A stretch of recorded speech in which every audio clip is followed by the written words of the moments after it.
Many years ago, in the beautiful city of Lagos, there lived a man named Okafor. He was a banker and had risen to the peak of his career.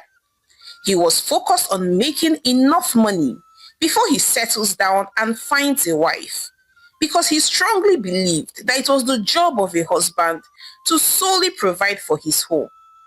So when Okafor clocked 38 years old, he decided that it was time to get married. After all, he had made enough money. So a few months later, he met a beautiful young lady named Mina. He had gone to shop at a boutique and Mina was the sales girl. And it was love at first sight for him. And he immediately asked Mina for her number. So a few weeks later, Okafor and Mina had hung out severally over a couple of drinks and had even officially started dating. Mina was very beautiful and also industrious, so it was no surprise that Okafor fell head over heels in love with her very quickly. Although Mina was a graduate, she could not get a job, so she had settled to work as a sales girl in a boutique and hoping to land something better, rather than stay idle or exchange her body for money like most girls her age were doing. After a few months of dating, one day, Okafor went down on one knee and proposed to Mina saying, "Mina, please marry me. I promise to always put you first and love you," Okafor said very nervously. Mina was super excited and accepted his proposal. And a few weeks after that, Okafor and Mina got married in a very lavish wedding ceremony, and they were both very excited. In the months that followed, Okafor and Mina continued to enjoy bliss in their marriage. Mina was a very good wife and cared deeply for her husband, Okafor. She cooked and served him delicious meals and treated him like a king and gave him peace of mind. Okafor was also a very loving husband. He provided for his wife and made sure she lacked nothing. He even made sure that she resigned as a sales girl and he set up a very big boutique for her. Their lives were going on just fine. However, barely 2 years later, Okafor came back home one day looking very dejected, with tears streaming down his eyes. "Ha, my love, what is it? What happened? Why are you home this early and why are you crying? Please say something. Please answer me. You're getting me very scared." Mina asked all at once while looking very afraid. "Mina, my company fired me today just for one small mistake. After I've given this bank more than 14 years of my life, I have brought in millions of naira. Yet this is how they choose to pay me back," Okafor said, crying and wailing profusely. Mina tried her best to comfort her husband, saying, "It's okay, my love. It's their loss. I assure you that you'll get a job in no time. You're very smart and intelligent. And I am sure that other banks would line up with better offers for you," Mina said, comforting her husband. But Okafor was inconsolable. He wouldn't stop crying. Barely 3 weeks later, Mina found out that she was pregnant and she was so happy. But when she shared the good news with her husband, Okafor was excited but yet scared, but tried his best to conceal his fear as much as possible. When he was alone, he thought aloud to himself and said, "Why do we have to be expecting a baby now? Now that I have lost my job and I am jobless, see me. Am I not supposed to be excited that I'm going to become a father? Yet I am here, worried sick that I may not be able to provide for my unborn child," Okafor said aloud in pain and anguish. So Okafor decided that he was not going to throw a pity party. Instead, he was going to pick himself from the floor and get a job as soon as possible. So Okafor began applying for jobs every single day and began going from one office to another for interviews. Yet, no job was forthcoming. Everywhere he went, it was always, "We'll get back to you." Okafor at this point was frustrated. It was already 5 months, yet he hadn't gotten a single job. All this while, they had been living on Mina's boutique business. Mina was very supportive. She provided for the home and always tried to encourage her husband, telling him that everything would be better. Few months later, Mina gave birth to twin baby boys and was very excited. But Okafor was scared. He was worried sick. Here he was, worried about how he was going to take care of one baby. Now there were two of them. One night, Okafor sat up worried. He was thinking about the state of his finances. He had some money which he had saved, which was 25 million naira. But he knew that he was not a business-oriented person. So he was scared of starting a business because he was scared that it would fail. Because he knew that he was more of a 9 to 5 person, a career person. But Okafor decided that instead of leaving that 25 million naira in a savings account that was yielding a little interest, he decided that he was going to start a business. He couldn't sit and watch his family gradually become poor. So Okafor went on to see some of his friends who did businesses at the market. And then, after speaking with them for some hours, decided to go into the business of importing leathers. And so later that week, after making some findings and doing some due diligence, he went ahead to the bank to pay in 20 million naira so he could import the leather and start his business officially. In the days that followed, Okafor was very happy. He stayed awake all night, thinking and looking excited. Ha, Okafor! So you are now a businessman, just like that. I am now a businessman, an importer. Very soon, before you know it now, I will go to the village and collect a chieftaincy title. Everyone will call me Oji Ego Emoji. Okafor said aloud to himself in excitement. Mina was so happy to see her husband looking happy again. She prayed that this business would be everything and more that her husband expected. But barely 5 weeks later, Okafor was sitting in the parlor and having a good time with his family when he received a call that the ship carrying the container that was carrying his goods had capsized. Immediately Okafor got the news. He collapsed on the floor. Mina immediately rushed and poured water on him and he became conscious again. He told Mina all that the caller had told him. And he sat on the floor, crying and weeping profusely. Why me? What have I done to deserve this? Why is all this evil happening to only me? Okafor said, shedding tears like a baby. Mina tried her best to comfort him, but he was inconsolable. So in the days that followed, Okafor was very depressed. He had lost a whopping 20 million naira just like that. He thought severally of taking his own life, but with the love and support of his wife, he was able to overcome the depression. However, 2 years later, things became really tough for them.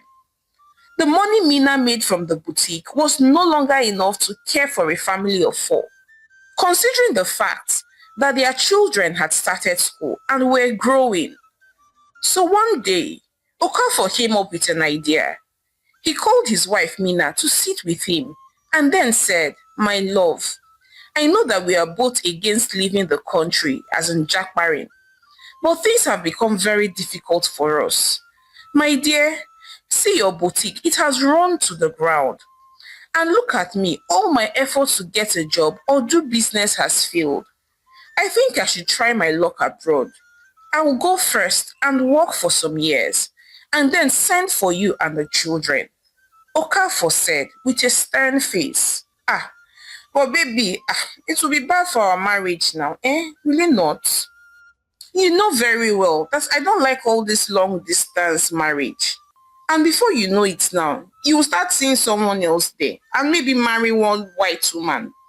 I don't want to. I don't want. I do not subscribe to this long distance marriage at all. Mina replied, looking scared. Okafor went ahead to reassure his wife that it was only going to last for 2 or 3 years, and promised her that he was going to be faithful and would not cheat on her. So after several reassurances from her husband and after thinking about it, Mina agreed for her husband to travel. So a few weeks later, Okafor traveled out to the UK. And a few weeks after that, Okafor had gotten a job as a laborer and had started working. Okafor was very happy, even though it was not his dream job. His weekly salary was more than his 1 month salary as a top banker back in Nigeria. Now, Okafor was able to send money back home very frequently, and his family were living very well just as before. Okafor was very focused and determined, so he took IT courses so as to improve himself and land even a better role, which would mean a better pay for him. And in a space of 1 year, Okafor had gotten a better job with an even fatter pay. Okafor was very happy. However, as Okafor lived and worked in the UK, he began to get lonely. He missed his wife, and the cold weather wasn't helping either. He had met other Nigerians in the UK whose wives were also back home in Nigeria.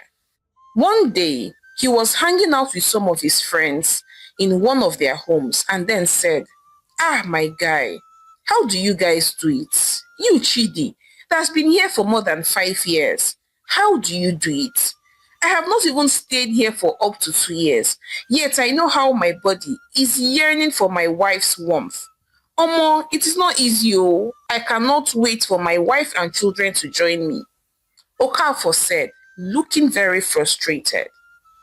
And immediately, Chidi and the other guys who were there busted out into laughter. And then Nnamdi said, "Bia, this guy, are you a Jew man? Wait oh. You mean that you have been faithful to your wife all this while, like you have not collected anything from all these Oyibo women, all these white women? Ha, my guy, you mess up. Oh, see me here. I have slept with girls from 15 nationalities. My goal is to sleep with women from at least 200 countries. So if I cannot travel around the world, at least I can have a taste of the world," Nnamdi said, laughing, and they all busted out into laughter. Then Chika turned to Okafor and said, "Nna, I have been here for 10 years, and my wife is never coming to join me in this country.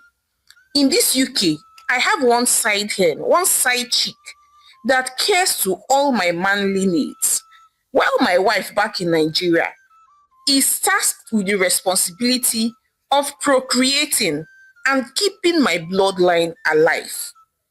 I am supposed to travel every 2 years, but each time we speak over the phone, I always make sure to complain that she's too thin. And I advise her to eat and eat my money. I tell her, "Nne, I am working so hard for you in the UK. Eat my money. Eat my money. I love my women fat. I don't like slim women." Omo, I say all these things to her. But Nna, what strategy? Oh, it is a strategy. They are all lies. I love my women looking slim and slender. But I need to make sure that my wife is always fat and unattractive, so that all these small boys will not be pursuing her and servicing her, and so that she will not be spending my hard-earned money on all these gigolo boys. So anytime I call her on video call and realize that she's looking too fine or that she's glowing, Nna, I'm on the next available flight to Nigeria to get her pregnant, so that the pregnancy will scatter her shape and give her one big gigantic nose. As I speak to you, I have 6 children, 5 healthy boys and 1 girl, my Ada. In the space of just 10 years of marriage, I have been keeping my wife busy. So while Ifoma, my wife, is in Nigeria, keeping my name alive and my lineage alive, Chantel, here in the UK, is keeping me alive, if you know what I mean," Chika said, laughing, and they once again busted out into laughter. Okafor could not believe his ears. He was shocked at the despicable things coming out of their mouths. Then Chidi turned to Okafor and said, "My guy, you see us here, we have seen things in this UK. You just came now, that's why. You have just been here for what? Let's say less than 2 years. But we have been here for longer. See, my guy, the worst thing you can ever do to yourself is to bring your wife over here. The laws of the land, of this white man's land, gives the women too much power. You see our women that are all submissive, back in Nigeria. Don't worry. Just make the mistake of bringing them over here first. That is when you will realize that you have been married to a lion. Argo. If you say one, they will say 10. And if you just make the mistake and give them one small slap or one small blow, you see them calling 911. Before you know it, you are sleeping in prison. Oh, Nga, my brother. Prison, my brother. Meanwhile, back in Nigeria, you will blow them, hit them, and still give them a black eye on top. Yet, they will still come kneeling and begging you and still prepare better ishiyewu for you. And you see that night, they will still give you different styles, snake in the monkey shadow style, just to apologize to you. Because over there in Nigeria, our women value marriage, and there is a stigma attached to you if your husband sends you out of the house. You see my wife, Ngozi, that one is never coming to this country. With all that I have done to that girl in Nigeria, and with how I have beaten her merciless, I have even broken her nose. Now, if that girl mistakenly enters this country and tastes the small power that this country gives to women, that girl will kill me. She will make me pay back for everything that I have done to her. Chidi said, laughing out loud. Okafor was amazed. He wondered what kind of mentality these men possessed. He wondered who raised these men. So Okafor looked at them and said, what you're doing is not right too. What if your wives are also treating you the same way you treat them? What if they have other male partners? Would you like it? Okafor asked, looking really worried. Bia, Okafor, it is impossible. Gine, my wife cheat on me. Hey, Ocharin, does she want to die? She will not try that nonsense. Okay, Meunya, she cannot do it. Chidi said, vibrating. Where will my wife have the time to follow other men when I make sure she's pregnant almost every year? As it stands, even if she's not pregnant, her hands are too full. If she's not changing Ikem's pampers, she's feeding Kamsi, or she's shouting at the older children, she's busy. Do you think that I'm too stupid, Abby? I don't know what I'm doing. Or do you think that I want plenty children? Asi, lies. All these are just strategies to keep her busy. By the time she handles the children from morning to night, she's exhausted. And the following day, she does the same routine. Chika said, with a mischievous grin on his face. At this point, Okafor was more than shocked. Who raised this man? Okafor thought in his mind, his face filled with disgust. When Okafor thought that he had heard the worst of them all, Nnamdi looked at him and said, Chidi and Chika, you people are even going too far. You see me, even though I can afford to put my wife and children in a big mansion, I went and built a family house, and my wife and children stay with my mom and sisters. They all live under one roof. My mother and sisters help me to put my wife in check. They do not give her breathing space, and I like it. They monitor her closely. If she comes back late, they will call to report her. In that area, I have peace of mind. So as for cheating, she cannot even try it. She can never try it. Before she even thinks of it, my sisters will catch her. Nnamdi said confidently. So later that day, when Nnamdi returned back home, he decided to cut all ties with Chidi, Chika, and Nnamdi. He knew that he did not want them as his friends before they would corrupt him. He also decided that he had to make double effort to hasten his family's relocation. So he called his wife Mina that day and was so passionate and said, "My love, Obim, the mother of my children, I promise you that I'm doing my very best so that you can come over with the children and so that we can be reunited as a family once again. I really love you. Please, I want you to know this and never forget it. Okafor said very passionately. Mina wondered what had happened to her husband and why he was so passionate. But she did not say anything to him because she also needed those words of affirmation from him because some things had happened which she had not yet told her husband about. Mina had also been very lonely. She was not finding their long-distance marriage thing easy at all. She missed her husband greatly and had needs to be met. Mina had one day complained to her friend Ifoma, who was Chika's wife, saying, "My sister, Biko, how do you cope? Your husband is also in the UK with my husband. I am burning with so much desire and I don't know what to do with myself. I want to feel the warmth and touch of my husband. I need to be cultivated," Mina said, almost in tears. Ifoma looked at her and laughed. "You're the one that wants to burn with desire now. My sister, these men abroad are busy enjoying themselves, servicing themselves with white women. And you're here complaining of starvation. Ayana." Ifoma replied mischievously. "Ah, Ifoma, is it what I think that you are saying?" Mina asked, looking shocked. Eh? Is that why you're opening your mouth in shock? Oyana, stay there and be feeling frustrated and be killing yourself over a man that is having fun. See, if you are interested, there is a group I will introduce you to. It is called the Abroad Wives Association, codedly called AWA, where we learn to take care of ourselves. We don't wait for a man to take care of us. In our community, we look out for one another. Some of our husbands think that they are smart and that they are monitoring us, but we still find a way to make them believe that we are all holy and pious. And with the money they send, we find agile young men who are good looking to also take good care of us, Ifoma said with a mischievous grin on her face. "Ha, Ifoma, what if you are caught?" Mina asked, trembling. "Who will catch me? Who will tell them? All of us are doing it, so who will report me to my husband? Sure." See, I know exactly how you feel. I once felt like that too. Initially, I was like, I can never cheat on my husband.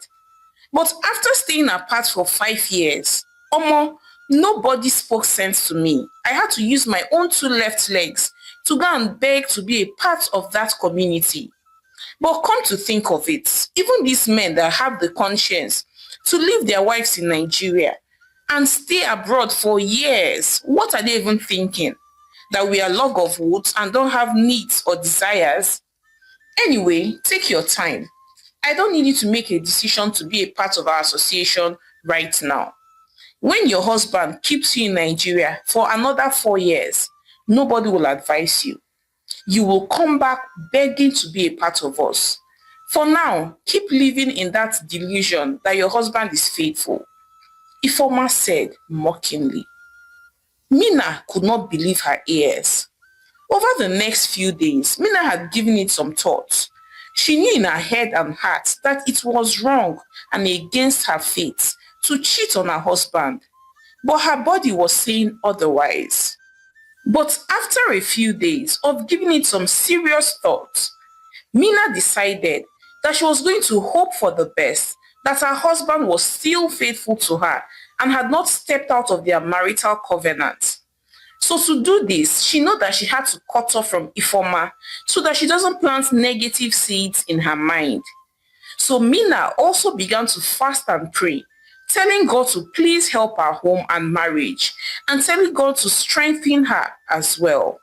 She also prayed to God fervently to please unite her and her children with her husband abroad very quickly so that neither of them will succumb to temptation and step out of their marriage. And barely 3 months later, it was as though God was just waiting for Mina to make those prayers because everything began to happen so fast. And in no time, She and her children relocated to join her husband abroad. Mina was so happy and Okafor was way happier. They were once again united. Okafor, Mina and their children went everywhere together, enjoying the snow and living life. They were so excited. 5 years later, their family had grown as Mina had given birth to a beautiful baby girl. Meanwhile, Okafor's three friends, Nnamdi, Chidi, and Chika, were all having tough times in their lives. Chika's papers had expired and so he was deported back to Nigeria. Upon getting home to meet his wife Ifoma, one day, out of curiosity, and because he had been seeing that topic on DNA was trending, he decided to do a secret DNA test out of fun, only for him to get the shock of his life. All his 5 sons were not his children. It was only his daughter that was his child. So all this while he was busy frolicking about in the UK with Chantel, in the hope that Ifoma was giving birth to his children and keeping his name and lineage alive, not knowing that all this while he had been sending money to raise another man's children. Chika had stroke upon learning this new information and was hospitalized immediately. Before he was discharged, his wife, on finding out that her husband had found out that his sons were not his children, sold all his properties because she was in possession of all the documents and she ran away with all her 6 children, including her daughter, which was her husband's only child. When Chika was discharged, he was on wheelchair. He had nowhere to go and no money, so he had to go back to his village. For Nnamdi, he got AIDS because he was busy frolicking with women from different nationalities.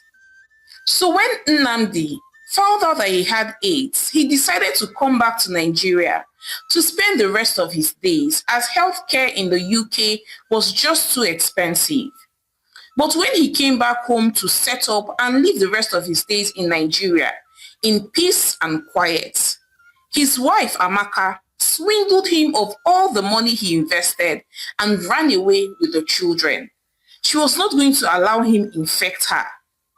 For Chidi, on the other hand, his wife Kasarachi realized that her husband had no plans of bringing her and the children over to the United Kingdom. So she processed her papers and sponsored herself and her children to the UK and went to join her husband. Chidi was very shocked, but there was nothing he could do. He could not send them back, so they had no choice than to live together as a family. However, one day, Chidi and Kasarachi had a slight misunderstanding, and Chidi forgot that he was no longer in Nigeria, and he raised his hands and slapped his wife. Kasarachi immediately called the police on him, and they arrested Chidi. Chidi slept in jail for 3 whole days, and when he came back home, he became a changed man. As a matter of fact, he became very submissive, cooking, cleaning, and trying to please his wife, so she does not kick him out of their home and render him homeless. Okafor, upon hearing all that had happened to his former friends, Chidi, Nnamdi, and Chika, he was very glad that he did not listen to their advice. Mina too was very happy that she hadn't listened to Ifoma's advice either. So Okafor and Mina lived happily ever after with their children and in love and mutual respect for one another. They were very happy and prosperous. Hi besties, it's your favorite storyteller, Omalicha again. Thank you so much for watching my story to the end.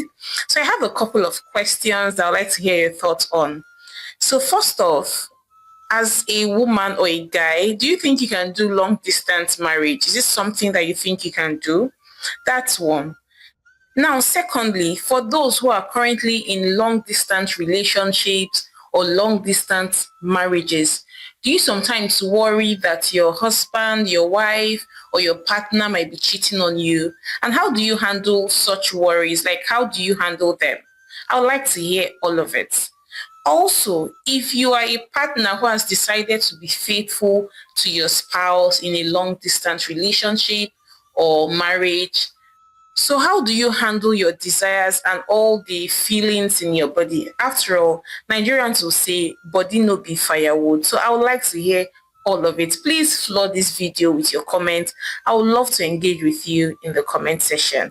And please support your homegirl Omalicha by subscribing to my channel, liking my videos, and sharing with your loved ones. So now, till I come your way again with more interesting stories, bye.